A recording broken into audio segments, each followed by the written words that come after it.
안녕하십니까. 공병호TV의 공병호입니다. 한 번도 아니고 두 번이나 이렇게 파렴치 범죄에 연루가 될 수 있을까. 성남시장으로 있는 은수미 시장을 두고 하는 말입니다. 우선 은수미 성남시장은 2018년도에 성남시장 선거와 관련해서 2016년부터 2017년 사이에 성남 지역의 조폭 출신 사업가에게서 차량 편의와 운전기사를 제공받은 혐의로 수사를 받은 바가 있습니다. 그리고 당선 이후에 기소됐습니다. 2심 재판에서 당선 무효형이 나왔습니다.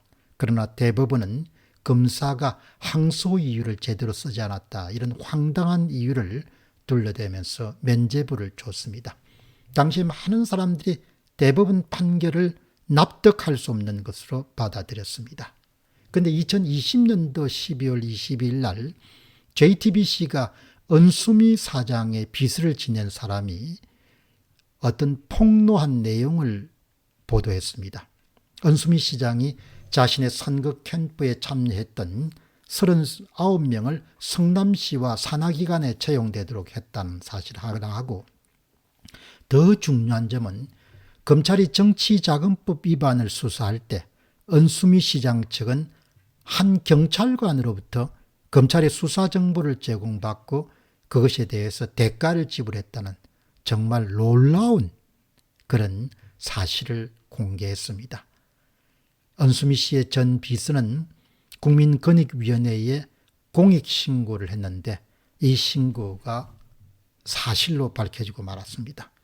결국 올해 3월 31일 날 검찰은 해당 경찰관을 공무상 기밀누설 혐의로 기소하고, 그리고 마침내 11월 30일 날 은수미 성남시장을 뇌물공여 및 수수 그리고 직권남용 권리행사 방해 청탁금지법 위반 혐의로 불구속했습니다.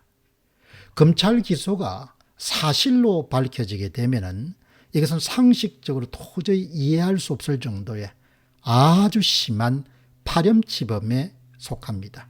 성남시장이 자신의 정치자금법 위반 관련해서 진행 중인 수사에 대한 정보를 취득하기 위해 가지고 경찰관을 매수한 사건입니다. 이게 어떻게 가능합니까? 검찰에 따르면 은수미 성남시장은 2018년 10월 최측근인 전 정책보좌관 4급 상당의 박모 씨, 이미 구속 기소됐습니다. 와 공모했습니다. 그리고 당시 자신의 정치자금법 위반 혐의를 수사하던 성남 중원경찰서 소속 경찰관 A씨, 이미 구속 기소됐습니다. 를 접근해가지고 수사 기밀을 제공받았습니다. 너무 놀랍지 않습니까?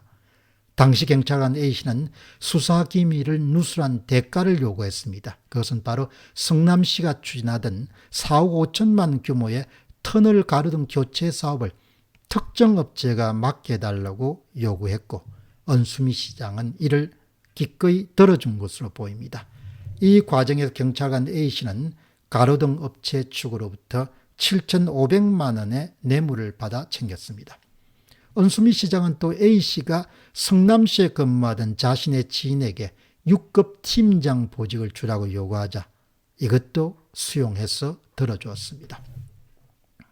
결국 은수미 시장에 대한 혐의는 이 사건을 조사하던 경찰에게서 수사기밀을 건네받고 청탁을 들어준 혐의로 또 다시 기소된 겁니다. 물론 은수미 시장은 자신의 혐의에 대해 전혀 사실이 아니며 있을 수 없는 일이다, 이렇게 완강히 거부하고 있습니다. 그러나 검찰 측의 반응은 다릅니다. 성남시의 총체적 비리 사건이라고 정의한 이후에 시장과 공무원과 경찰과 그리고 브로커와 업체 등이 서로 은밀하게 유착한 구조적이고 조직적인 범죄다, 이렇게 규정했습니다.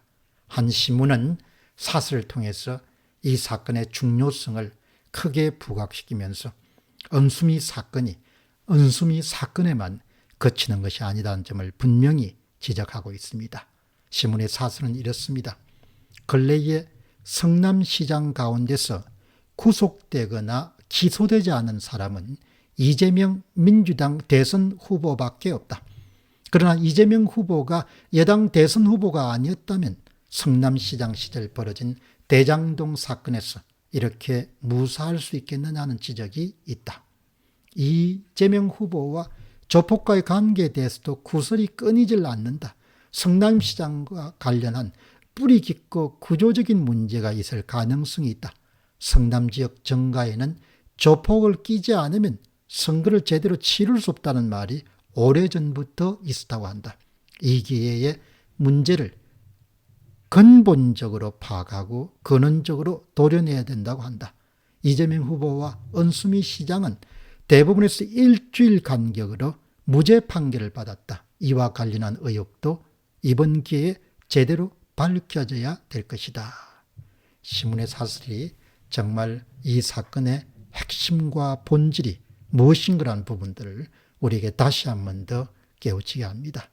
그러나 현재 대한민국의 공적 기관들은 그 공정성과 객관성과 투명성과 중립성을 심하게 이렇게 훼손된 상태이기 때문에 이처럼 이 중요한 사건에 대한 부분들이 과연 철두철미하게 밝혀질 수 있을지 이런 부분에 대해서 강한 의구심을 갖지 않을 수가 없습니다. 공병호 TV의 공병호였습니다. 감사합니다.